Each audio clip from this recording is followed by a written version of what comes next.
नमस्कार। आज हम एक बहुत खास दिवस मनाने के लिए यहाँ पर एकत्रित हुए हैं।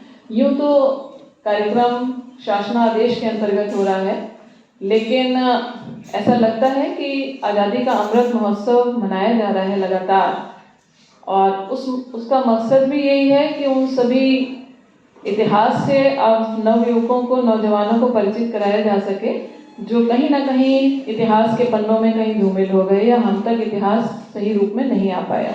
उसी क्रम में जनवरी 2022 में हमारे देश के माननीय प्रधानमंत्री जी ने ये घोषणा की थी कि जो सिख धर्म के 10वें गुरु गोविंद सिंह जी हैं, उनके जो पुत्र हैं 4, जिनको साहिबजादा या बाबा की उपाधि मिली हुई है उनके कारनामों के कारण, उनका शहीदी दिवस वीर बाल दिवस के रूप में मनाया जाए। हम सब जानते हैं बाल दिवस 14 नवंबर को मनाया जाता है। प्रधानमंत्री जो नेहरू जी थे उनकी जन्म शताब्दी के उसमें, लेकिन ये वीर बाल दिवस की घोषणा की गई है और विगत 2-3 वर्षों से लगातार लखनऊ में आप हैं, उत्तर प्रदेश के मुख्यमंत्री जी के आवास पर भी ये विशेष आयोजन किया जाता है कि हम सब उनके उस शूरवीरता से, साहस से परिचित हो सकें। तो आज वही विशेष आयोजन यहाँ पर है। एक प्रकार से हम सभी नतमस्तक होने के लिए एकत्रित हुए हैं और साथ ही साथ किस तरह से, किस उम्र में किस तरह की वीरता उन्होंने दिखाई, इससे परिचित होंगे। तो सबसे पहले कार्यक्रम का आरंभ हम एक प्रार्थना से करेंगे और उस प्रार्थना के लिए सबसे अनुरोध है कि अपने स्थान पर खड़े हो जाएं और पीपीटी के माध्यम से वो प्रार्थना होगी और हम सब उसमें सम्मिलित होंगे।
जो आपने ये प्रार्थना अभी सुनी और उसमें सम्मिलित हुए, उसका मतलब थोड़ा सा आपको समझा दूंगी। वैसे शब्द बहुत कठिन नहीं थे, आप समझ गए होंगे कि देह सिवा वर मोए हैं, शुभ कर्मन थे कबो ना चलो। यानी देश की सेवा में जिन्होंने अपनी लगातार कुर्बानियां दी और शुभ कर्मों से यानी अच्छे कर्मों से वो कभी भी पीछे नहीं हटे, और उसी इतिहास को जानने के लिए आज हम खड़े हुए हैं यहाँ पर कि मृत्यु तो एक अटल सच्चाई है, सभी ने उसका सामना करना ही करना है। लेकिन कुछ की मृत्यु इस प्रकार की होती है कि जो सदियों तक एक चांद सूरज की तरह से नाम चमकता रहता है, उनकी मृत्यु कईयों के लिए प्रेरणा का स्रोत होती है। तो यही इतिहास से आज आपको अवगत कराया जाना है। सिख धर्म यूं तो माना जाता है कि पूरे देश की आबादी का मात्र 2% ही होता है, लेकिन अगर आप इतिहास पढ़ें, भारत का इतिहास विशेष रूप से पढ़ें, तो स्वतंत्रता संग्राम में और यूं ही भारत को आजाद कराने में इसकी नींव बहुत पहले ही पड़ चुकी थी। और 2% होने के बाद भी अगर आज पुराने काल से लेकर वर्तमान तक भी देखा जाए तो देश की आज़ादी दिलाने में और देश की आज़ादी को कायम रखने में इन 2% आबादी ने काफ़ी सहयोग अपना प्रदान किया है।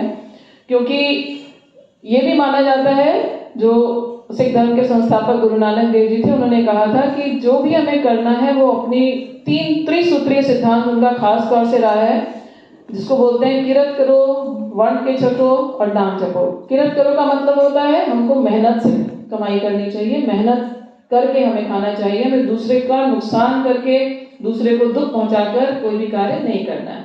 वर्ण के छको, ये एक बहुत बड़ा हम लोग देखते हैं, खासतौर से कोविड काल में सबने देखा कि एक दूसरे की सहायता करना। हम एक सामाजिक प्राणी हैं, तो समाज में रहते हैं तो हम सबका दायित्व है। अगर हमारे आस पड़ोस में सब दुखी हैं तो हम सुखी कैसे हो सकते हैं। तो इसलिए वर्ण के छको का मतलब है बांट कर खाने की प्रवृत्ति, कि हमारे पास जो है उसका 10वां हिस्सा कम से कम हमें कुछ जरूरतमंदों की सेवा में लगाना चाहिए, जो अक्षम है किसी प्रकार से अपना जीवन यापन करने का। और तीसरा है नाम जपो का मतलब होता है ईश्वर को हमेशा, हम जिस भी इष्ट को मानते हैं उसको हमेशा अपने ध्यान में रखना चाहिए, क्योंकि कहीं ना कहीं वो एक नैतिकता हमारे जीवन में बनाए रखने में बहुत बड़ी भूमिका निभाता है। तो जो आज जो वीर बाल दिवस है, गुरु गोविंद सिंह जी जो सिख धर्म के 10वें गुरु थे, उनके 4 पुत्र थे।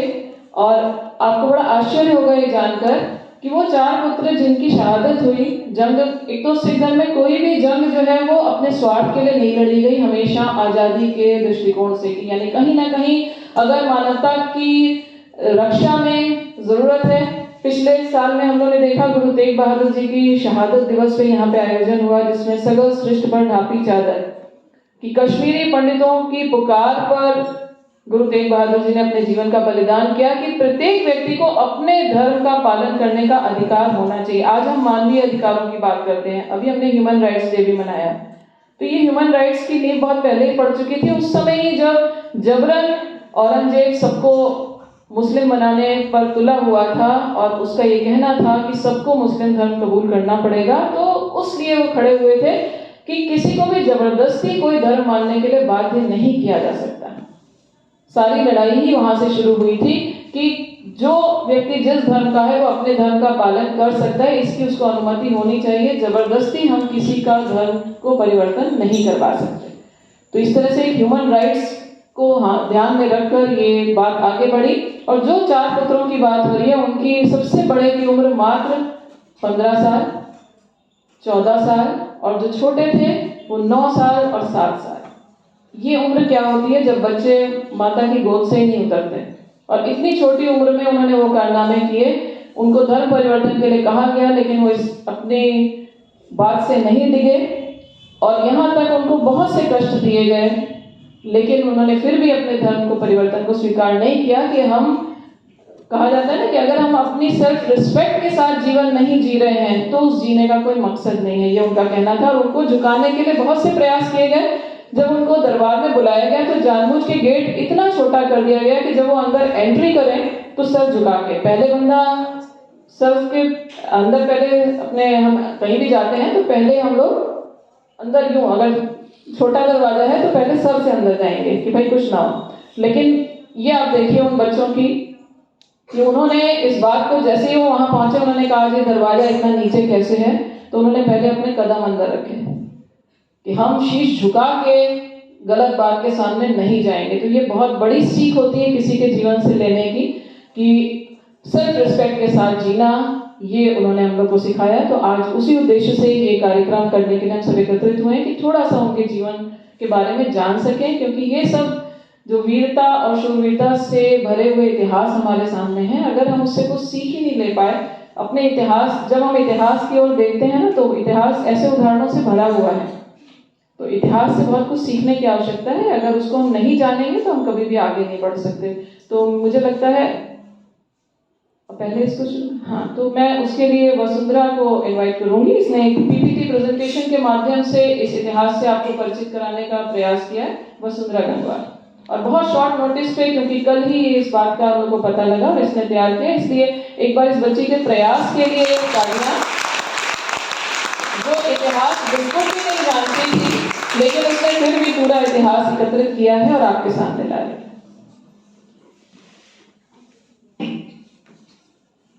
Good afternoon, respected Principal Ma'am, respected ANO Ma'am, respected teachers and my fellow mates. वीर बाल दिवस मनाने की घोषणा भारत के प्रधानमंत्री नरेंद्र मोदी की ओर से गुरु पर्व के मौके पर की गई। भारत के प्रधानमंत्री ने घोषणा की है कि 26 दिसंबर को अंतिम सिख गुरु गुरु गोविंद सिंह के 4 पुत्रों साहिबजादे के साहस को श्रद्धांजलि देने के लिए वीर बाल दिवस के रूप में चिन्हित किया जाएगा। प्रधानमंत्री ने अपने ट्विटर अकाउंट के जरिए वीर बाल दिवस की घोषणा की। पीएम ने अपने ट्वीट में गुरु गोविंद सिंह जी, माता गुजरी और उनके बेटों साहिबजादों की वीरता की प्रशंसा की। इस दिन को साहिबजादा जोरावर सिंह और फतेह सिंह की शहादत के दिवस के रूप में मनाया जाता है, जो मुगल सेना द्वारा सरहिंद यानी पंजाब में 9 और 5 साल की उम्र में शहीद हुए थे। आइए अब व्याख्यान में इस दिवस के बारे में जानते हैं। गुरु गोविंद सिंह जी 10 सिख गुरुओं में से अंतिम गुरु गुरु गोविंद सिंह जी का जन्म 22 सितंबर 1666 को पटना बिहार में हुआ था। उनकी जयंती नानकशाही कैलेंडर पर आधारित है। गुरु गोविंद सिंह अपने पिता गुरु तेग बहादुर यानी 9वें सिख गुरु की मृत्यु के बाद 9 वर्ष की आयु में 10वें सिख गुरु बने। उन्हें सिख धर्म में उनके महत्वपूर्ण योगदान के लिए जाना जाता है। गुरु गोविंद सिंह जी के 4 पुत्र थे, साहिबजादा अजीत सिंह, साहिबजादा जुझार सिंह, साहिबजादा जोरावर सिंह, साहिबजादा फतेह सिंह। अपने पिता की तरह वे भी साहसी थे। गुरु गोविंद के बच्चे उम्र में थे अगर कच्चे, मगर थे सिंह के बच्चे, धर्म ईमान के सच्चे। जी हाँ, गुरु गोविंद सिंह जी के साहिबजादे बिल्कुल ऐसे ही थे। उन्होंने अपनी वीरता और अपने आदर्श से एक ऐसा उदाहरण प्रस्तुत कर दिया जो आज भी हर किसी के लिए अनुकरणीय है। गुरु गोविंद सिंह जी के चारों साहिबजादों ने इस देश की खातिर, अपने धर्म की खातिर हंसते हंसते अपना बलिदान कर दिया, लेकिन उन्होंने अन्याय के आगे कभी भी झुकना स्वीकार नहीं किया। गुरु गोविंद सिंह जी के चारों साहिबजादों की शहादत को जितना भी नमन किया जाए वह कम ही होगा। संघर्ष की शुरुआत आनंदपुर साहिब किले से हुई। यह वह समय था जब गुरु गोविंद सिंह जी और मुगल सेना के बीच कई महीनों तक युद्ध चल रहा था। गुरुजी में गजब का साहस था और वे हार मानने को तैयार ही नहीं थे। उनके हौसले को देखकर औरंगजेब भी सदमे में था। अंत में गुरुजी को हराने के लिए औरंगजेब ने कूटनीति का सहारा लिया। इसलिए उसने गुरुजी को एक पत्र लिखा। पत्र में लिखा था, मैं कुरान की कसम खाता हूँ, अगर आप आनंदपुर के किले को खाली करते हैं तो मैं आपको बिना किसी बाधा के यहाँ से जाने दूंगा। गुरुजी को कुछ अंदेशा था कि औरंगजेब अपनी बात से कभी भी पलट सकता है, फिर भी वह किला छोड़ने के लिए सहमत हो गया। गुरुजी का अंदेशा सही था। जल्द ही मुगल सेना ने गुरुजी और उनके सेना पर हमला कर दिया। उन्हें वर्ष 1705 में 20 दिसंबर को आनंदपुर साहिब किले को अचानक से बेहद कड़कड़ाती ठंड में छोड़ना पड़ा था, क्योंकि मुगल सेना ने इस पर आक्रमण कर दिया था। गुरु गोविंद सिंह जी चाहते थे कि वे किले में रुककर ही आक्रमणकारियों के छक्के छुड़ा दें, लेकिन उनके दल में जो सिख शामिल थे उन्होंने खतरे को भांप लिया था। ऐसे में उन्होंने गुरु गोविंद सिंह जी से आग्रह किया कि इस वक्त यहाँ से निकल जाना ही उचित होगा। गुरु गोविंद सिंह जी ने आखिर उनकी बात मान ली और आनंदपुर किले को छोड़कर वे अपने परिवार के साथ वहां से निकल गए। सरसा नदी के तट पर एक लंबी लड़ाई हुई। इस दौरान नदी में पानी का बहाव बहुत तेज होने की वजह से गुरु गोविंद सिंह जी के परिवार के सदस्य एक दूसरे से बिछड़ गए थे। गुरु गोविंद सिंह जी के दो बड़े बेटे अजीत सिंह और जुझार सिंह उनके साथ ही रह गए और वे उनके साथ चमकौर पहुंच गए थे। यही दूसरी ओर गुरु गोविंद सिंह जी की माता गुजरी और उनके दो छोटे बेटा जोरावर सिंह और फतेह सिंह अलग हो गए थे। बड़े साहिबजादे गुरु जी के साथ सरसा नदी पार कर चमकौर साहिबगढ़ी पहुंचे। वहीं दो छोटे साहिबजादे जोरावर सिंह और साहिबजादे फतेह सिंह अपनी दादी माता गुजरी के साथ रवाना हुए। जंगल में तमाम मुश्किलों को पार करते हुए छोटे साहिबजादे अपनी दादी के साथ एक गुफा में रहे। गुरु गोविंद सिंह का सेवक गंगू इन्हीं लोगों के साथ में था। उसने माता गुजरी और गुरु गोविंद सिंह जी के दोनों बेटों को उनके परिवार से मिलाने का भरोसा दिलाया और उन्हें अपने घर लेकर चला गया। गंगू को सोने के मोहरों का लोभ हो गया। इस वजह से उसने वजीर खां को इनके बारे में खबर कर दी। खबर मिलते ही वजीर खां के सैनिक माता गुजरी और 9 वर्ष की आयु के साहिबजादे जोरावर सिंह और 5 वर्ष की आयु के साहिबजादा फतेह सिंह को गिरफ्तार करके गंगू के घर पहुंच गए। उन्हें लाकर ठंडे बुर्ज में रखा गया और इस ठिठुरती ठंड से बचने के लिए एक कपड़े का टुकड़ा तक ना दिया गया। चमकौर का युद्ध 1705 में 21, 22 और 23 दिसंबर को गुरु गोविंद सिंह जी और मुगलों की सेना के बीच में पंजाब चमकौर में लड़ा गया था। गुरु गोविंद सिंह जी 20 दिसंबर की रात आनंदपुर साहिब छोड़कर 21 दिसंबर की शाम को चमकौर पहुंचे थे और उनके पीछे मुगलों की एक विशाल सेना जिसका नेतृत्व वजीर खां कर रहा था भी 22 दिसंबर की सुबह तक चमकौर पहुंच गई थी। वजीर खां गुरु गोविंद सिंह जी को जीवित या मृत पकड़ना चाहता था। चमकौर के इस युद्ध में गुरु गोविंद सिंह जी की सेना में केवल उनके 2 बड़े बेटे साहिबजादे अजीत सिंह एवं जुझार सिंह थे और 40 अन्य सिंह थे। इन 43 लोगों ने मिलकर ही वजीर खां की आधी से ज्यादा सेना का विनाश कर दिया था। अजीत सिंह श्री गुरु गोविंद सिंह के सबसे बड़े पुत्र थे। चमकौर के युद्ध में अजीत सिंह अतुलनीय वीरता का प्रदर्शन करते हुए वीर गति को प्राप्त हुए। गुरु जी द्वारा नियुक्त किए गए 5 प्यारों ने अजीत सिंह को समझाने की कोशिश की कि वे ना जाएं, क्योंकि वे ही सिख धर्म को आगे बढ़ाने वाली अगली शख्सियत हो सकते थे। लेकिन पुत्र की वीरता को देखते हुए गुरु जी ने स्वयं अपने हाथों से अजीत सिंह को युद्ध लड़ने के लिए तैयार किया। अपने हाथों से उन्हें शस्त्र दिए और 5 सिखों के साथ उनके किले से बाहर रवाना किया। कहते हैं रणभूमि में जाते ही अजीत सिंह ने मुगल फौज को थर-थर कांपने पर मजबूर कर दिया। अजीत सिंह एक के बाद एक वार कर रहे थे। उनकी वीरता और साहस को देखते हुए मुगल फौज पीछे भाग रही थी। लेकिन वह समय आ गया जब अजीत सिंह के तीर खत्म हो रहे थे। जैसे ही दुश्मनों को यह अंदाजा हुआ कि अजीत सिंह के तीर खत्म हो रहे हैं, उन्होंने साहिबजादे को घेरना आरंभ कर दिया। लेकिन तभी अजीत सिंह ने मयान से तलवार निकाली और बहादुरी से मुगल फौज का सामना करना आरंभ कर दिया। कहते हैं तलवारबाजी में पूरी सिख फौज में भी अजीत सिंह का कोई चुनौती नहीं दे सकता था, तो फिर ये मुगल फौज उन्हें कैसे रोक सकती थी। अजीत सिंह ने एक एक करके मुगल सैनिकों का संहार किया, लेकिन तभी लड़ते लड़ते उनकी तलवार भी टूट गई। फिर उन्होंने अपनी मयान से लड़ना शुरू कर दिया।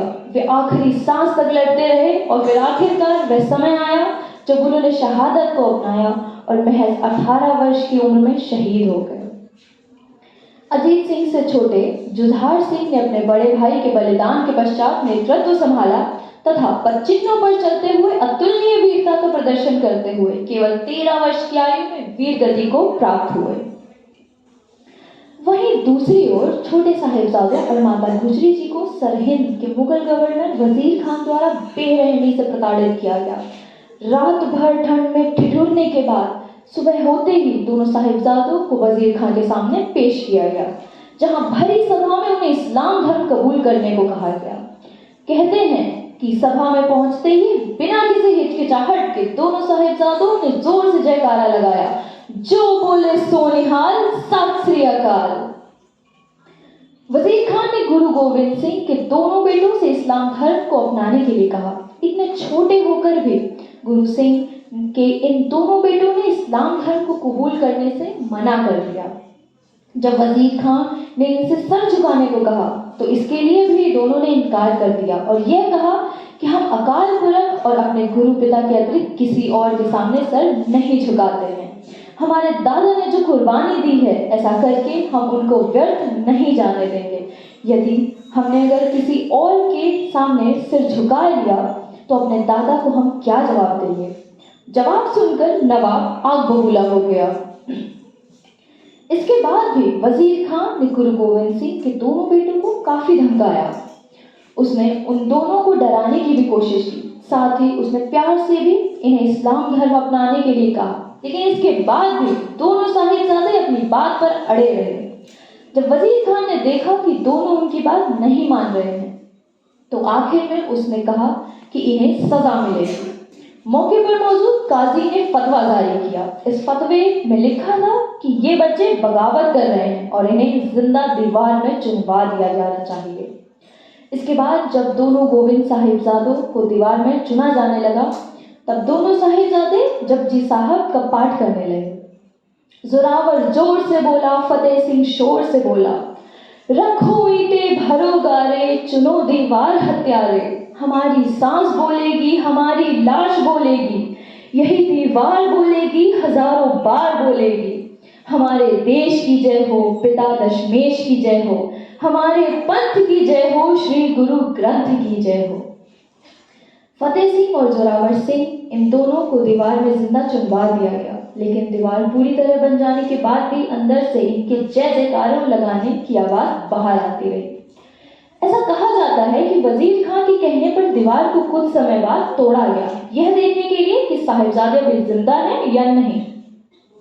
तब दोनों साहिबजादों के कुछ श्वास अभी बाकी थे, लेकिन मुगल मुलाजिमों का कहर अभी भी जिंदा था। उन्होंने दोनों साहिबजादों का सिर कलम कर उनको जबरदस्ती मौत के गले लगा दिया। उधर दूसरी ओर साहिबजादों की शहीदी की खबर सुनकर माता गुजरी जी ने अकाल पुरख को इस गर्वमयी शहादत के लिए शुक्रिया किया और अपने प्राण त्याग दिए। साहिबजादा जोरावर सिंह और साहिबजादा फतेह सिंह सिख धर्म के सबसे सम्मानित शहीदों में से हैं। 9 वर्ष और 5 वर्ष की छोटी उम्र में इन दोनों शहीदों ने धर्म के महान सिद्धांतों से विचलित होने के बजाय मृत्यु को प्राथमिकता दी। जब गुरु गोविंद सिंह को यह पता चला तो उन्होंने औरंगजेब को एक जफरनामा लिखा था। जफरनामे का अर्थ होता है विजय का पत्र। वजीर खान गुरु गोविंद सिंह को पकड़ने में असफल रहा, लेकिन इस युद्ध में गुरु जी के 2 पुत्र साहिबजादा अजीत सिंह व साहिबजादा जुझार सिंह और 40 सिंह शहीद हो गए। गुरु गोविंद सिंह जी ने इस युद्ध का वर्णन जफरनामा में किया है। बीबी हरशरण कौर। बीबी हरशरण कौर एक बहादुर सिख महिला थी, जिन्होंने अपने कर्तव्य को पूरा करने के लिए अपनी जान दे दी। बीबी हरशरण कौर वह बहादुर महिला थी जिन्होंने चमकौर साहिब में शहीदों के शवों को इकट्ठा किया और उनका संस्कार किया। 16 साल की बीबी हरशरण कौर सैकड़ों पहरेदारों से बचती हुई किले पर पहुंच गई। उन्होंने देखा कि लाशें हर जगह पर पड़ी हुई थी और सिख और मुगल के बीच अंतर करना बहुत मुश्किल था। वे करस के साथ हथियार और कछेरों के साथ धड़ और लंबे केश के साथ सिर खोजने लगी। जैसे ही उन्हें कोई शव मिलता वह हर शहीद का चेहरा पोंछ देती। जब साहिबजादों और करीब 30 शहीद मिल गए तब वे लकड़ियां बटोरने लगी। भोर के करीब आने के डर से बीबी हरशरण कौर ने जल्दी से काम किया और जल्द ही एक चिता तैयार की। इसके बाद उन्होंने आग जलाई। आग की लपटें उठती देखकर पहरेदार चौंक गए और चिता की ओर बढ़े। चिता के पास बैठी लपटों की रोशनी में बीबी हरशरण कौर दिखी। वह चुपचाप कीर्तन सोहेला का पाठ कर रही थी और पूरी तरह से गुरबाणी में लीन थी। क्रोधित मुगल सैनिकों ने उन्हें पकड़ने का प्रयास किया और हमला कर दिया। बीबी जी ने उनकी कृपाण यानी तलवार पकड़ ली और दृढ़ संकल्प के साथ वापस लगी। कई सैनिकों को मारने और अपंग करने के बाद बीबी हरशरण कौर जी अंततः घातक रूप से घायल हो गई। सिपाहियों ने बीबी हरशरण कौर जी को भी उठाकर जिंदा जलाते हुए चिता में फेंक दिया। तलवंडी साबो में बीबी हरशरण कौर जी की कहानी गुरु गोविंद सिंह जी महाराज तक पहुंची। बेटी की शहादत की खबर सुनकर बूढ़ी मां ने अकाल पुरख को धन्यवाद दिया। उन्होंने कहा, मेरी बेटी ने खुद को काबिल साबित कर दिया है। चमकौर साहिब शहीदों के दाह संस्कार की कहानी हमेशा सभी सिंहों और सिंहनियों के लिए प्रेरणा की एक चमकती सितारे के रूप में काम करेगी। शहीदी सप्ताह हर वर्ष सिख नानकशाही कैलेंडर के मुताबिक के श्रद्धालु 20 दिसंबर से 27 दिसंबर तक शहीदी सप्ताह भी मनाते हैं। इस दौरान न केवल गुरुद्वारे बल्कि घरों में भी बड़े पैमाने पर कीर्तन और पाठ करते हैं। साथ ही इस दौरान श्रद्धावान पूरे हफ्ते जमीन पर सोते हैं और अपने बच्चों को गुरु साहिब के परिवार की शहादत के बारे में भी जानकारी देते हैं। वास्तव में इन चारों साहिबजादों के बलिदान की यह कहानी युवा पीढ़ी को अपने धर्म से, अपने वतन से प्रेम करने का संदेश देती है। गुरु गोविंद सिंह जी के इन चारों बेटों के मन में बस यही था कि नहीं हम झुक नहीं सकते, नहीं हम रुक नहीं सकते, नहीं हम झुक नहीं सकते, नहीं हम रुक नहीं सकते। हमें निज देश प्यारा है, हमें निज पंथ प्यारा है, हमें दशमेश प्यारा है, श्री गुरु ग्रंथ प्यारा है। Thank you everyone.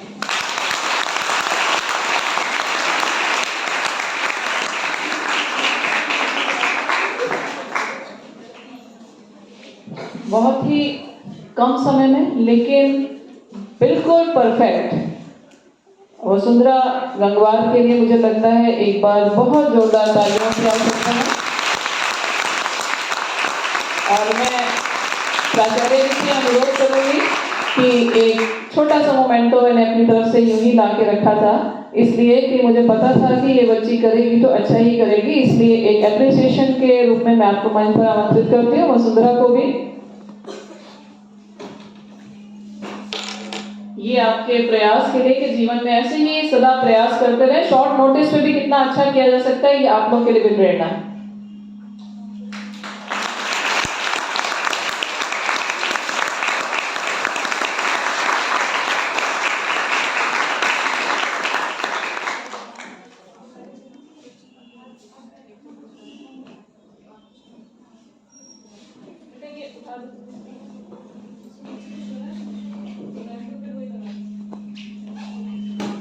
और अब मैं आप सभी इतिहास से परिचित हुए, थोड़ा सा संक्षिप्त में जितना भी आप समझ सकें, मुझे लगता है थोड़ा सा इतिहास आप समझ पाए होंगे कि किस तरह से देश की आज़ादी बनाए रखने के लिए, देश को आज़ाद करने के लिए किस किस तरह से बलिदान दिए गए। और अब मैं अपनी प्राचार्य प्रोफेसर मंजुला उपाध्याय जी को मंच पर आमंत्रित करती हूँ कि आज का ये दिवस मनाने का जो उन्होंने टास्क हम लोग को दिया था, उस पर कहाँ तक हम सब खरे उतरे हैं और आज के विषय पर वो अपने विचार दें।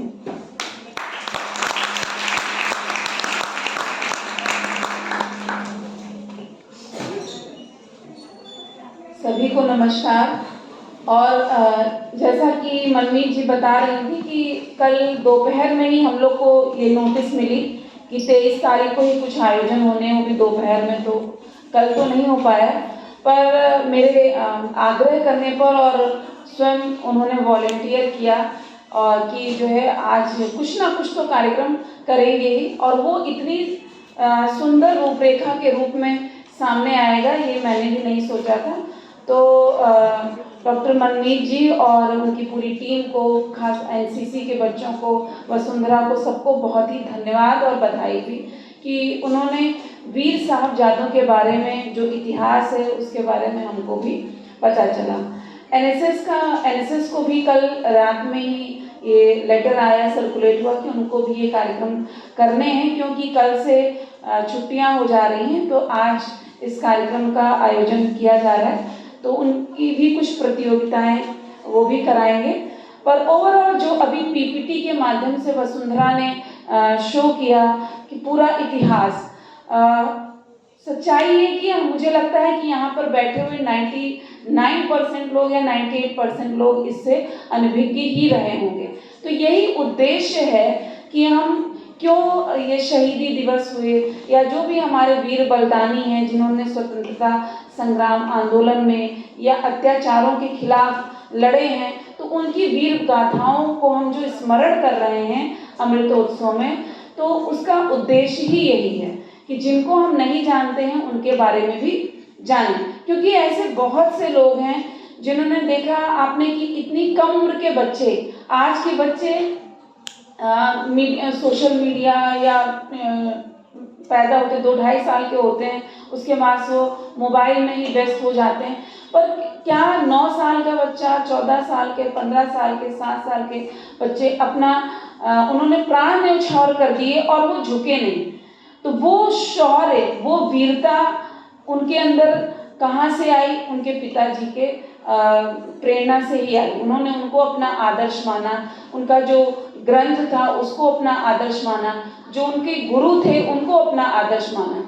इसी तरीके से उनके मतलब चारों लोगों ने अपना बलिदान दिया और वो चाहते तो जैसे इतने लोग कन्वर्ट हुए थे वो भी कन्वर्ट हो जाते और उनकी जान बच जाती, पर नहीं, उन्होंने ना झुकने का संकल्प लिया कि हम जबरदस्ती क्यों हमको ये कहा जाए कि हम कन्वर्ट हो जाएं, और बस इसलिए कि डर के मारे कि हमारी जान हमें इतनी प्यारी हो कि हम जो सच का रास्ता है उस पर ना चलें और अपने स्वाभिमान के लिए भी ना लड़ पाएं। और आज के समय में अगर हम देख रहे हैं तो लोग छोटे छोटे स्वार्थों के लिए अपना जो चरित्र है एकदम कहीं गिरा देते हैं कि वो कुछ भी कहीं भी कंप्रोमाइज करने को तैयार हो जाते हैं। तो ये शहादतें हमको ये याद दिलाती हैं कि कितने त्याग, तपस्या, संकल्पों की दृढ़ता, इच्छा शक्ति की जरूरत होती है, तब हम समाज में कुछ ऐसा कर जाते हैं कि बहुत बड़ा जीवन ना भी हो तो भी लोग हमें स्मरण करते हैं। तो जितने भी सिख आज भी अपनी बहादुरी के लिए जाने जाते हैं, कुछ लोग हैं जिनकी वजह से कभी कभी स्वर उठते हैं कि खालिस्तान के, जिनको हम उनको हम आतंकवादी की श्रेणी में लाते हैं, उनको हम शहीद की श्रेणी में नहीं लाते, पर हर वर्ग में, हर समुदाय में हर तरीके के लोग रहते हैं।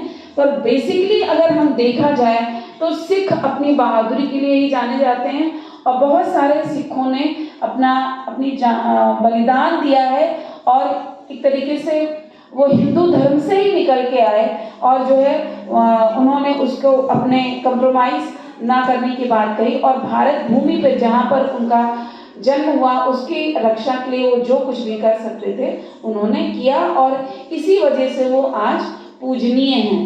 तो समाज, अगर हम इन जैसे शहीदों के बारे में पढ़ें तो और आज से अगर हम उसकी तुलना करें तो बहुत परिवर्तन आ गया। फिर भी अगर हम एक वर्ग है, जैसे हम अपने सैनिकों को देखें तो इतनी ठिठुरती ठंड में हमें यहाँ पर इतनी ठंड लगती है और हम सोचते हैं कि हमें काम पे ना जाना पड़े, छुट्टियाँ होती तो हम बहुत खुश होते हैं कि चलो काम से फुर्सत मिली, पर ऐसे समय में भी हमारे सैनिक इन्हीं के जैसा काम कर रहे हैं और वो -20 डिग्री 50 डिग्री तक के टेम्परेचर्स में उनको हमारे देश की रक्षा कर रहे हैं। तो वो भी हमारी आपकी तरह हाड़ मास के ही बने हैं, पर उन्होंने अपनी जो ड्यूटी है उसके प्रति उनकी वफादारी है, मातृभूमि जो उनका देश है उसके प्रति उनकी वफादारी है कि जिस वजह से वो ये कर रहे हैं। और कल ही देखिए इतने सारे सैनिक इतने विषम रास्ते से जा रहे थे और इतनी बड़ी दुर्घटना हुई और 15-16 लोग उसमें शहीद हो गए। तो हमेशा अपनी जान के रिस्क पर ही वो चल रहे होते हैं, क्योंकि सुगम उनके लिए कोई भी रास्ते नहीं। बहुत जैसे आप रेगिस्तान की अगर बाउंड्रीज पे देखें तो वहाँ की अलग कठिनाइयाँ हैं और जो आपके पहाड़ी इलाके हैं वहाँ पे देश की रक्षा करने की अपनी अलग कठिनाइयाँ हैं, समुद्री तट पे करने की अलग कठिनाइयाँ हैं। पर ख़ास तौर पे अगर हम पहाड़ों पर देखें, जैसे सियाचिन वगैरह वाला जो पोर्शन है, तो वहाँ पे कितने विषम परिस्थितियों में वो कार्य कर रहे होते हैं, कितनों के बारे में हम जान भी नहीं पाते और वहाँ ठंड से भी उनकी जान चली जाती है। बहुत समय उनको जो बर्फ होती है उसी को उबाल के या मतलब गर्म करके वो पानी भी नहीं पी पाते हैं। तो कुछ ना कुछ त्याग, तपस्या, इंग्लिश में आप सेक्रीफाइस कहिए, तो ये सब कर रहे हैं लोग, तब हम उनको नमन कर रहे हैं, याद कर रहे हैं। तो हम कम से कम इतना तो कर सकते हैं कि हम अगर सुखपूर्वक जीवन बिता रहे हैं तो जहाँ पर जो है अपनी ड्यूटी को अच्छे से करें, और अपने देश के लिए अगर कभी भी ज़रूरत पड़े तो हम भी मतलब अपनी जान देनी पड़े तो उसके लिए भी मेंटली प्रिपेयर रहें। पर बड़े दुख की बात है जो आज के नई जनरेशन है, आप कैसे उनसे एक्सपेक्ट कर सकते हैं जो छोटी छोटी बातों पे टिकटॉक वीडियोस और इन्हीं पे उलझे हुए हैं। मैं तो कहती हूँ अगर आप वीडियोस भी बना रहे हैं, रील्स भी बना रहे हैं, तो कम से कम ऐसी रील्स बनाइए, कुछ कंस्ट्रक्टिव करिए। अमृत महोत्सव में हमारे जब प्रधानमंत्री जी ने आह्वान किया था कि हमको तरह तरह से उनको, हमारे जो वीर शहीद हैं उनको याद रखना है, तो उन्होंने ये भी कहा कि हम सोशल मीडिया प्लेटफॉर्म्स को भी उसके लिए यूज़ कर सकते हैं। पर यहाँ तो लोग अपनी रील बनाने के चक्कर में अपनी जान भी गंवा बैठ रहे हैं कई लोग। तो आप सोचिए कि कितनी सतही जिंदगी आज के समय में लोग जी रहे हैं। तो मैं चाहूँगी कि ये जो पीपीटी है या आज का जो कार्यक्रम है ये पूरा यूट्यूब पे अपलोड होगा, और आप लोग इसको लाइक, शेयर और सब्सक्राइब करें। आपका कॉलेज का चैनल है, इतने सारे एडमिशन्स 1000 के ऊपर ही, मतलब 1500 के ऊपर मुझे लगता है एडमिशन्स इस साल भी है। टोटल अगर हम देख लें तो हमारे कॉलेज में 2000 के ऊपर की संख्या है। पर पता नहीं आप दिन भर सोशल मीडिया पे रहते हो फिर भी अपने कॉलेज का चैनल तक सब्सक्राइब नहीं किया हुआ, क्योंकि बड़ी मुश्किल से उसमें बहुत लोगों के घर परिवार के लोग, बहुत लोगों के जानने वालों ने भी सब्सक्राइब किया है, यहाँ के सारे स्टूडेंट्स ने नहीं किया है, तभी उसके सब्सक्राइबर्स अभी 900 कुछ ही हैं। तो आप ये कोई आपसे शहादत नहीं मांग रहा है, कोई ये नहीं कह रहा अपना गला कटवा दो, कोई नहीं कह रहा आपसे दीवार में आपको चुनवा दिया जाए। आप सोचिए, अत्याचार की लिमिट सोचिए कि दीवार में चुनवा भी दिया गया और फिर दीवार तोड़वाई गई कि कहीं अभी भी सांसें तो नहीं बाकी हैं, और उसके बाद सर कलम कर दिया गया। तो हमारे शहीदों ने बहुत अत्याचार सहकर हमको जो समय हम इस समय जी रहे हैं, जैसी जिंदगी स्वतंत्र रूप में जी रहे हैं, ये प्रदान की है, तो हम उनके प्रति अपनी श्रद्धांजलि ही अर्पित कर सकते हैं। और भले गवर्नमेंट के लेटर के माध्यम से ही हमको इसके बारे में जानकारी मिली, पर मैं फिर से एनएसएस और एनसीसी को, खास तौर पे मेजर मनमीत जी को मैं धन्यवाद देती हूँ कि उन्होंने इतने शॉर्ट नोटिस पे इतना बढ़िया कार्यक्रम तैयार किया। और वसुंधरा को कि वसुंधरा की ने इसके पहले भी पीपीटी प्रेजेंटेशन दिया था, वीर दिवस जब मनाया गया था, तो आज भी इन्होंने पीपीटी प्रेजेंटेशन के माध्यम से इतने बढ़िया तरीके से आपके बीच वो शहादत रखी, पूरी हिस्ट्री एक तरीके से हमारे सामने आ गई। तो इसके लिए आप सभी बधाई के पात्र हैं और सभी के लिए जोरदार तालियां।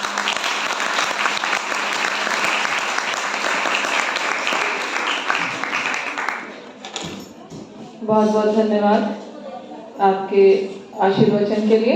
और अब मैं डॉक्टर चंद्रप्रीत को मंच पर आमंत्रित करती हूँ कि एक छोटी सी कविता इस आज के कार्यक्रम के उपलक्ष्य में।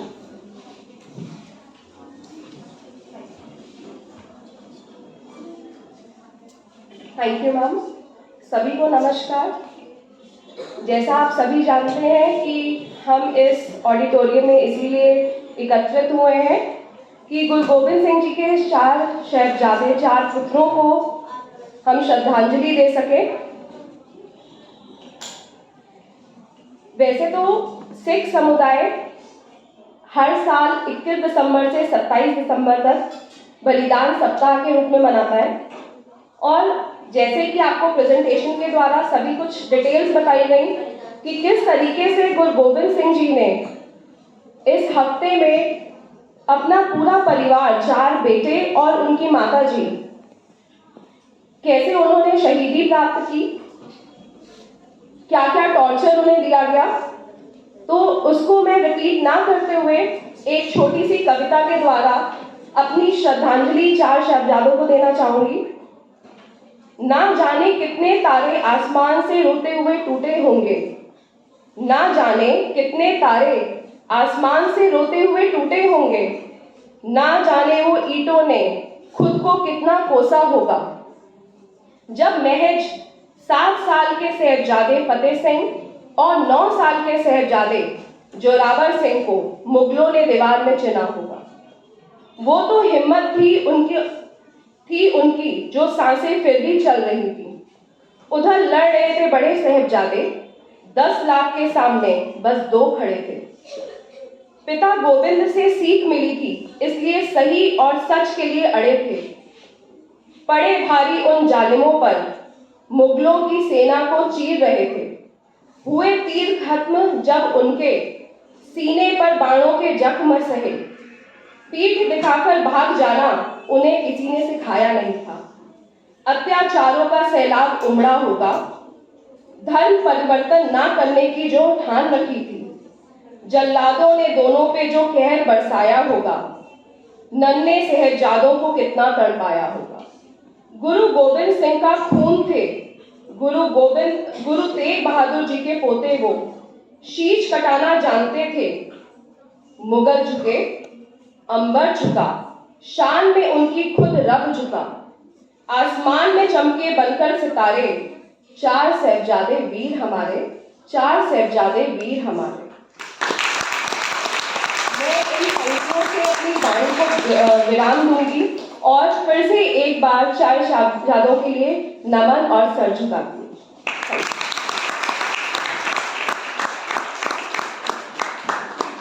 बहुत बहुत धन्यवाद डॉक्टर चंद्री। एक चीज यहाँ पर और आपको बताना चाहेंगे जो बार बार जिक्र हो रहा है। जब दीवार में चिनवाया जा रहा था तो 2 साहिबजादे थे, उसमें एक छोटे थे और एक बड़े थे। जब छोटे के सर तक दीवार आ गई तो बड़े अचानक से उनकी आंखों में आंसू आ गए। तो छोटे ने जवाब, आप देखिए उम्र आप देख चुके हैं, सुन चुके हैं। तो उसने कहा क्या बात है भाई, डर गए क्या, डर लग रहा है? उसने कहा नहीं, मैं इसलिए मेरी आंखों में आंसू आ गए कि आया तो आप पहले थे, तुम आए तो बाद में थे, और जा मुझसे पहले रहे हो। मैं आया तुमसे पहले था और जाना तुमसे बाद में मुझे मेरे हासिल हो रहा है। ये एक बहुत बड़ी सोच है। यहाँ हम लोग अपनी जान बचाने के लिए क्या क्या करते हैं कि कहीं कोई, जैसे अभी प्रिंसिपल मैम ने कहा कि हम लोग छोटे छोटे स्वार्थों के लिए भाग रहे होते हैं कि अरे जान बचाओ भाग लो।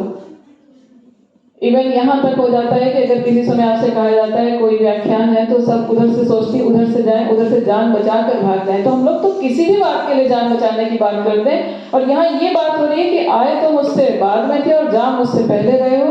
ये हमारी सोच की ऊंचाई देखिए, विचार कहाँ तक थे, तो कैसे संस्कार उनमें बचपन से भरे गए।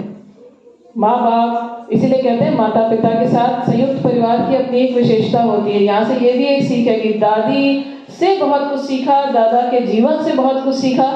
जब गुरु तेग बहादुर जी की शहादत का किस्सा हम लोग सुन चुके हैं। जब कश्मीरी पंडित उनके पास गुहार लेकर आए थे कि उनको जबरदस्ती उनके जनेऊ उतरवाए जा रहे हैं और ये कहा जा रहा है हमारे धर्म की आप रक्षा करने के लिए कोई ना कोई एक महापुरुष चाहिए। उस समय गुरु गोविंद सिंह जी जो उनके पुत्र थे, उनकी उम्र मात्र 9 वर्ष थी। यहाँ पर भी आप ध्यान दीजिए कि जब कश्मीरी पंडित गुहार लेकर आए हैं गुरु तेग बहादुर जी के सामने, तो वो ये कह रहे हैं कि किसी एक महापुरुष को अपना जीवन देना पड़ेगा तब ये धर्म बच सकेगा। उस समय गुरु गोविंद सिंह जी मात्र 7 साल के, वहाँ पर 9 साल के खड़े हुए हैं और उन्होंने सीधे वो आए और उन्होंने पूछा क्या बात है, ये कश्मीरी पंडित इतने दुखी होकर पिताजी आपके सामने क्यों आए? तो उन्होंने कहा कि ऐसी ऐसी बात है, जनेऊ इनके उतरवाए जा रहे हैं, जबरन इनको धर्म परिवर्तन के लिए मजबूर किया जा रहा है, इसलिए आए हैं कि किसी का बलिदान देना होगा। अब वो महापुरुष कौन हो? अब आप 9 साल के बच्चे का जवाब सुनिए। वो ये कह रहा है पिताजी आपसे बड़ा महापुरुष इस समय पर बलिदान करने के लिए और कौन हो सकता है? हम सब अपने निजी स्वार्थों में तो थे, कौन कह सकता है अपने माता पिता से कि आप जाइए अपना बलिदान के लिए तैयार? मालूम है जाएंगे तो बलिदान नहीं होगा। उसी तरह से कौन पिता अपने पुत्रों को इस तरह से इतनी छोटी उम्र में युद्ध के मैदान में भेज सकता है कि जा बेटा जंग में लड़ दे? इतनी छोटी उम्र जो अभी गोदी से उतरने की नहीं होती। तो बहुत बड़ी सीख है इन सबके जीवन से। और अब मैं जल्दी से हर्षीन को यहाँ पर आमंत्रित करती हूँ। इनकी इंग्लिश में एक छोटी सी कविता है, इसलिए क्योंकि अगर आप, वैसे तो हिंदी में ही सारा प्रेजेंटेशन हुआ, लेकिन फिर भी एक कविता इंग्लिश के माध्यम से भी आपको बताना चाह रही है आज के दिवस के बारे में। Good afternoon, respected principal ma'am and all my teachers. I would like to request you all to please listen this poem very carefully. We are the offspring of our king, our worldly father, Guru Gobind Singh. Listen up, take note. This is our story, our ultimate sacrifice, our unique glory. We settled in Anandpur, the city of bliss. Learning Gatka, it was our wish. Horse riding, archery and self-defense. Being always prepared the hours we spent. We were happy and content, living life as it was meant. This was short-lived, it was not to be. What then unfolded made history. Despite taking an oath on the Holy Quran, the Mughal Empire had ulterior plans. Leave the fort, we will not attack. When it came to honor, they turned their back. This was the moment when we all separate, crossing the Sirsa before it's too late. Never again did we reunite, lost forever in the darkest night. Then came the battle of Champar. The scene was set, we could resist no more. We sought our blessing, we sought our permission. Our brothers were calling, this was our mission. Setting the example for all to see, walking the talk, not wanting to flee. Outnumbered we were in the battle of Champar, yet still no fear, no blame or flaw. We laid down our lives, but even then, it was our terms, our choice, and when. Physical death, we did not fear. Bole so nihal was our constant cheer. Fighting the battle was not about to win. Standing up for the truth, for kith and kin. Tolerating injustice is cowardly act. This was not our way and we did not crack. Gangu the servant had betrayed our Guru. In return for money, he sold the truth. The cold tower lay in await Fateh Zorawar and Mata Gujri's fate. We were offered treasures, money and more. Give up your faith was their continuous call. Despite our tender ages of 5 and 9, we stood firm, we committed no crime. What was our strength? How did we cope? Mata Gujri, our Dadi gave us hope. In her Sangat, we both were told, accept thy will, be true and bold. Late December, amidst chilly nights, no food or shelter, this was our plight. Repeated torture to change our thought, but we couldn't be broken, we couldn't be caught. Moti Behra, a Guru's true Sikh, served us hot milk. Despite the risk, he showed courage, compassion and care. This was true seva and ever so rare. Mata Gujri bid us farewell, hugged us and told us not to dwell. You are the sons of Guru Gobind Singh, a saintly soldier, a king of kings. Bring them alive, then came the call, make them stand within a wall. They showed no mercy, and it must be said, when all else failed, they took our heads. We were only 5 and 9. Remember our names and remember this time. The history books will openly declare the youngest Shaheeds who had valor and dare. As you gather with family, relatives and friends, reflect, discuss and change the trend. Tell your children and all who care, a unique sacrifice, something so rare. For his beloved Khalsa, he gave us all. His parents, son, answered the call. As parents, we care for our offspring. Cherish and nurture them, we give everything. Our concerns and worries are forever endless, and should anything happen, we become senseless. Yet, here is a father who, despite his loss, gently taps us on the shoulder in case we forgot. I gave you my parents and my dearest four. But still, I have you, the Khalsa. I need no more. This is my offering to all brothers and sisters, my friends, loved ones, and respected elders. Forgive my errors and any flaw. I am nothing but a servant at Guru's door. Zorawar, Fateh, Ajit te Jujhar, Shahidi और नदी रखो याद.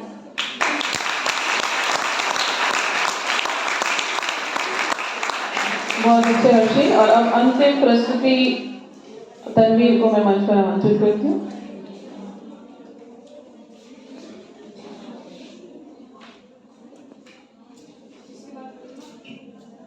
इतिहास सिक्खी कभी का मैंने सुना था दादी के पास बैठ के, सरहंद के बारे में पूछा था नाम दीवार का लिख के।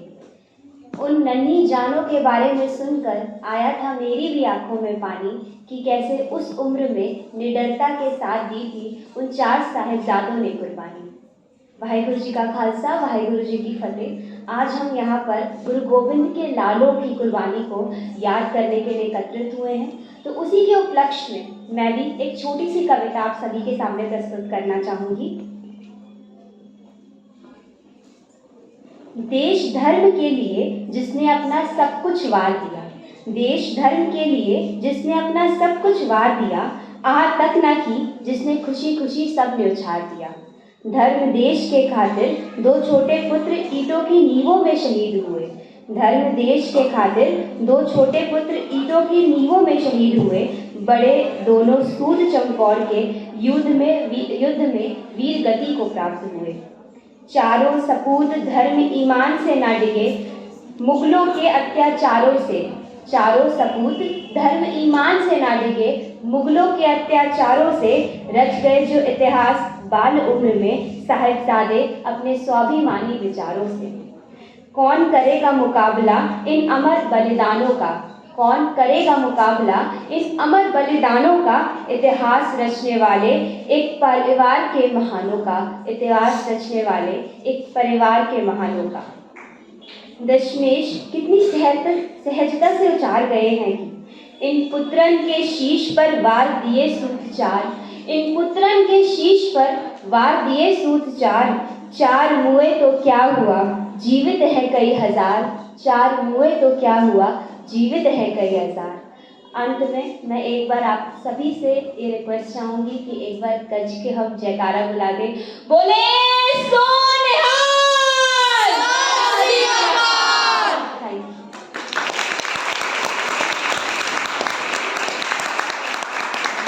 जो अभी इसने जयकारा जिसको बोलते हैं जयकारा, बोले सो निहाल का मतलब है जो बोलता है वो निहाल होता है। सत श्री अकाल यानी एक केवल उस जिस भी ईश्वर को आप मानते हैं हमेशा वही सच्चा है, उसी का हमको नाम जपना चाहिए। तो आप जो भी चीजें आज यहाँ पर प्रस्तुत हुई, इसीलिए जब पहले प्रेयर हुई तो मैंने आपको उसका मतलब भी बताया कि पता तो लगे, आप लोग आगे पीछे सुनते होंगे कि आखिर ये हो क्या रहा है।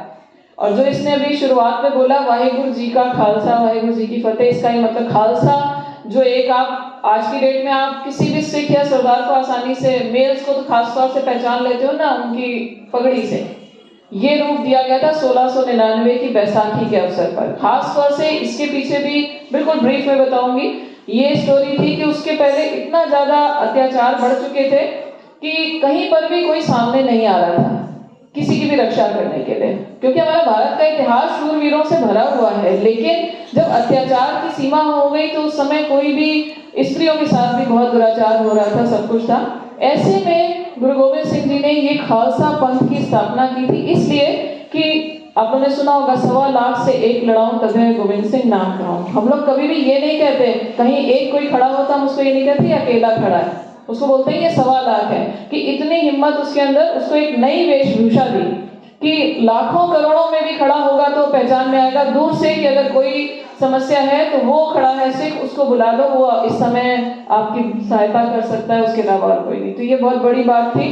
तो जो जो चीजें कही, वाहिगुरु जी का खालसा का मतलब है कि उस ईश्वर का ही ये रूप है और उसी की फतेह यानी उसी की विजय होगी। अगर हम एक अपने अपने इष्ट को मानते हुए अपने सही रास्ते पर चलते रहेंगे तो हम उस जीत को भी हासिल कर सकते हैं। तो अब मैं डॉक्टर प्रतिमा घोष को मंच पर आमंत्रित करती हूँ कि शायद इन्होंने कोई प्रश्नोत्तरी तैयार की है।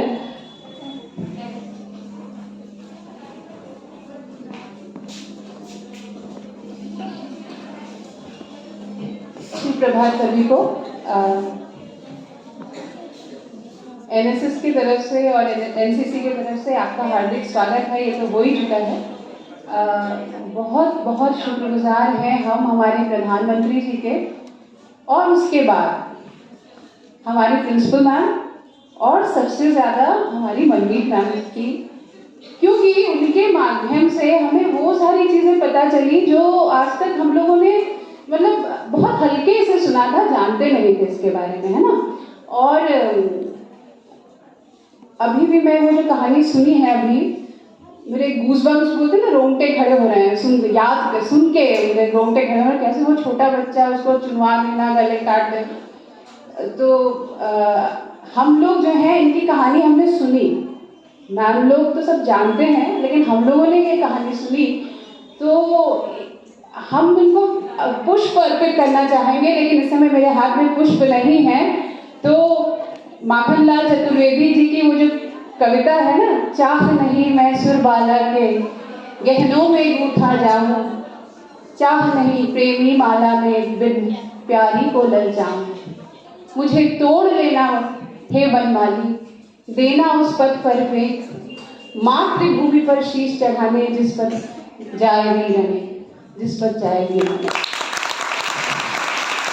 और सही में मैं जब बोल रही हूँ तो मेरी आंखों में आंसू ही आ जा रहे हैं कि इतना पुराना, इतना सटीक इतिहास हमारे मध्य है और हमने आज इतना ज्ञानार्जन किया है, लेकिन ये अभी तक वन वे कम्युनिकेशन है, क्योंकि हम लोगों ने सिर्फ सुना है और हमने भी पहली बार सुना है। बहुत सारी चीज़ें नेट पे देखा थोड़ा सा। अब आप लोगों ने उसको कितना एब्जॉर्ब किया है, कितना आप लोगों के पास ज्ञान पहुंचा है, अब इसकी टेस्टिंग होने जा रही है, ठीक है। और तभी हो सकती है, हम लोग, ये पार्ट ऑफ द गेम होता है ना कि हमने आपको सिखा तो दिया, आपने सीखा भी नहीं, कुछ टेस्ट हो जाए, कुछ चीज़ें शायद हम भूल जाएंगे तो वो भी याद आ जाए। तो एक छोटा सा क्विज करते हैं और जो जिन प्रश्नों का उत्तर देगा, वंदना मैम उसको एक पेन प्रदान करेंगी, है ना। और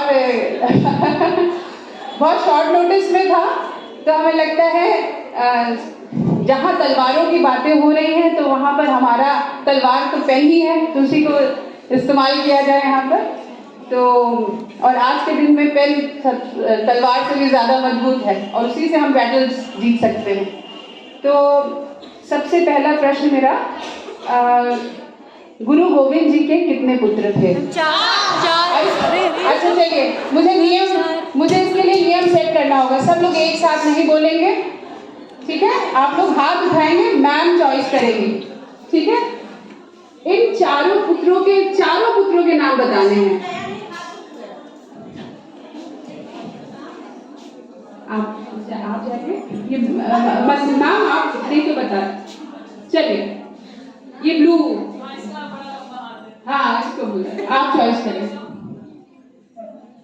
मैम आप मेरे पास ही खड़ी रहिए, क्योंकि हम अगर गलत बोलेंगे तो आप हमको सही करेंगी। साहिबजादे अजीत सिंह, साहिबजादे जुझार सिंह और बाबा जोरावर सिंह और एक फतेह सिंह, बाबा फतेह सिंह।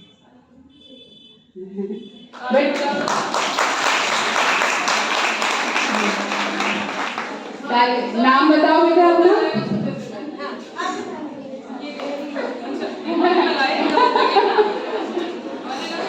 नहीं, सब लोग मिलकर फोटो दोनों तरफ कर लीजिए।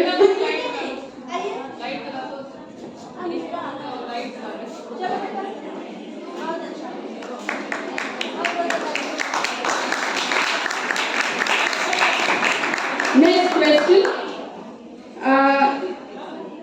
किस नदी के तट पर लड़ाई की शुरुआत हुई थी? एक सबसे पहले आप खड़ा था, हाँ बच्चा खड़ा, गुड शाबाश।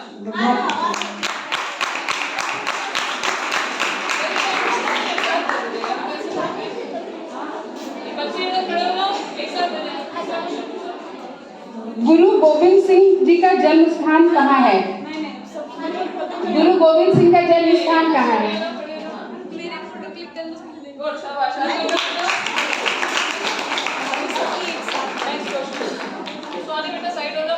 गुरु गोविंद सिंह जी के पिता जी का क्या नाम था?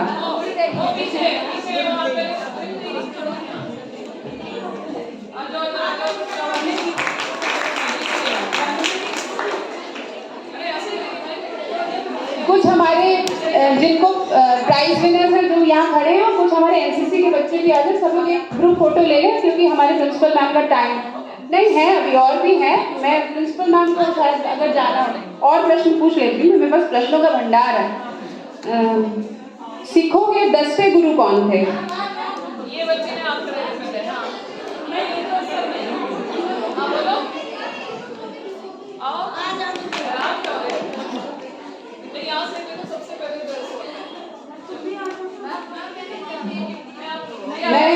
अभी तक सीक्वेंस में चल रही थी, लेकिन मैं एक इम्पोर्टेंट क्वेश्चन पूछूंगी पहले, क्योंकि मेरा बहुत मन कर रहा है। चमकौर साहिब की दाह संस्कार का वीर कार्य किसने किया?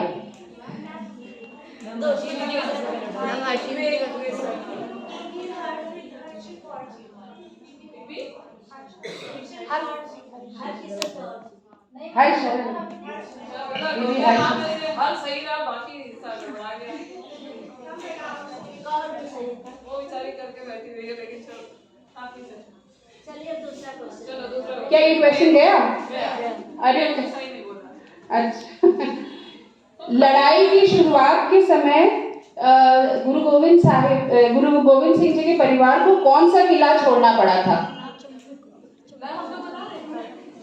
नहीं, जिनको मिल चुका है वो नहीं बताएंगे। बाकी ताली नहीं बजा रहे हो।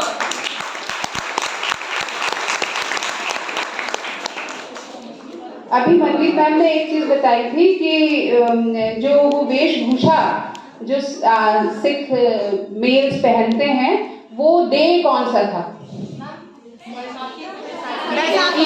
सिर्फ डे से नहीं चलेगा, हाथ उठाओ और नियम नहीं तोड़ोगे, ईयर भी बताना पड़ेगा, साल। 1699। आ जाओ।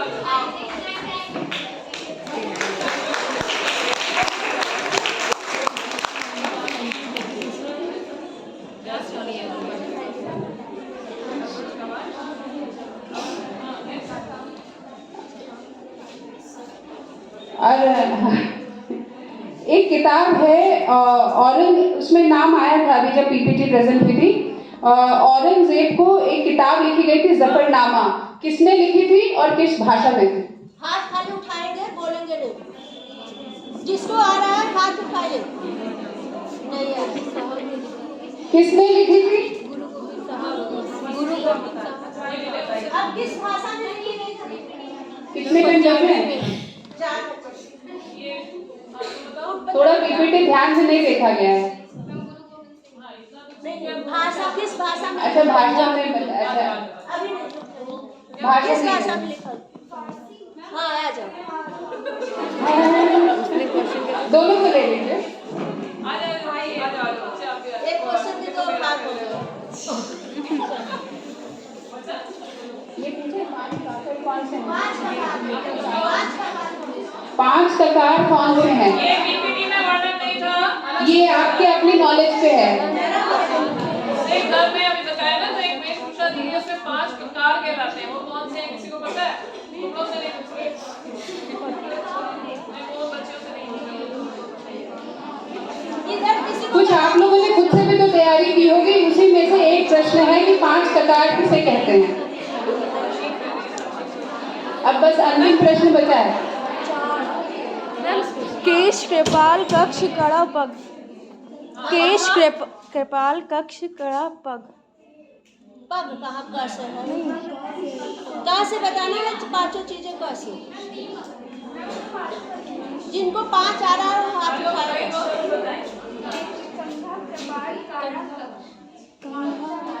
कड़ा।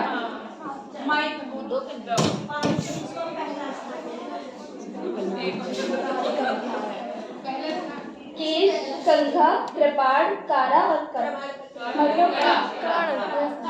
इसके पीछे भी बता दें, केश का मतलब होता है एक पहचान की जो हमारा स्वाभाविक स्वरूप है उससे नहीं बदलना, और कंघा उसकी सफाई के लिए, ठीक है। कड़ा हाथ में, दाहिने हाथ में पहनते हैं लोहे का। उसके पीछे मकसद होता है कि जब आप दाहिना हाथ आगे बढ़ाओ कुछ काम करने के लिए, तो हमेशा आपको याद रहे वो कड़ा देख के कि हमें इस हाथ से कभी कोई बुरा काम नहीं करना। आपने देखा होगा सबके हाथ में, दाहिने हाथ में होता है, मेरे दाहिने हाथ में आ गया, ठीक है। उसके बाद कृपाण वो रक्षा के लिए रखी जाती है, और कच्छा जो होता है वो आपके उसका प्रतीक है शालीनता का। वो आप अगर आप देखोगे वो लंबा होता है कि अगर आपने नीचे नहीं भी कुछ पहना है तो भी आपका जो एक फिजिकल अपीयरेंस है वो गलत नहीं, ठीक है। 5 के पीछे मत हो गया। हाँ, प्रश्न तो हमारे नहीं, एक चीज हमें अभी बाकी है कि बलिदान दिवस कब मनाया जाता है? कल जो बलिदान सप्ताह कौन सा है? क्या कौन से दिनों को बलिदान सप्ताह कहते हैं? जो लड़की एक बार में बोलेगी। 21 दिसंबर।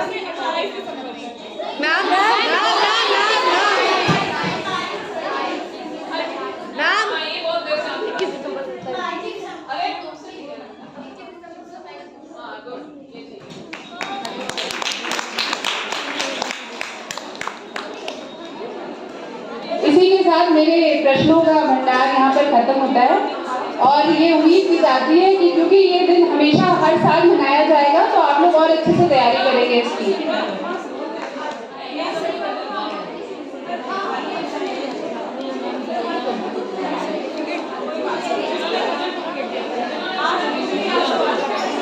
जिन बच्चों ने एनसीसी के बच्चों ने प्रेजेंटेशन किया है सब आएंगे।